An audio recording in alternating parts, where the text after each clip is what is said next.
नमस्कार मंडळी, hi friends. तुम्हाला काल म्हटली होती मी नायगाव ईस्टला आम्ही गेलो होतो भाजी वगैरे घेण्यासाठी. मग बाबूसाठी ABCD सुद्धा घेतलं, फळाची आणि पक्ष्यांचे देखील चित्र घेतले.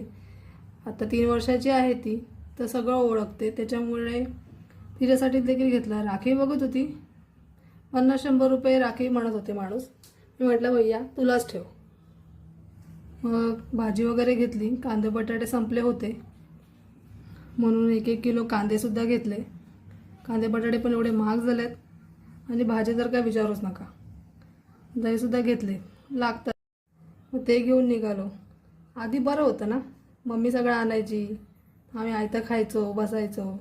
आणि आता आम्हीच आणा, आम्हीच खावा, आम्हीच बनवा, सगळं आम्हालाच करावं लागतं. असो, मार्केट तर बघतच आहात तुम्ही. भाज्या कमी आणि फळं जास्त होती. भाज्या देखील होती पण खूप कमी प्रमाणातच दिसत होती आम्हाला.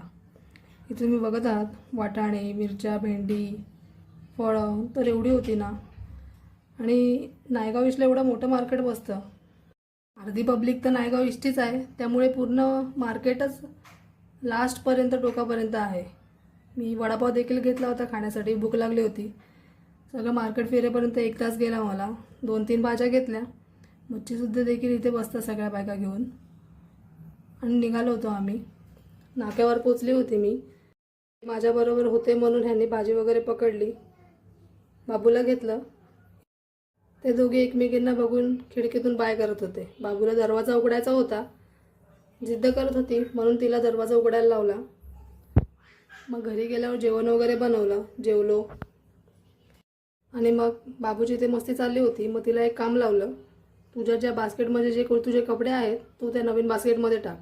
तिच्यासाठीच आणलं होतं ते बास्केट. ती एक एक करून टाकत होती. बघतच आहात तुम्ही. चला, thank you so much watching. Bye.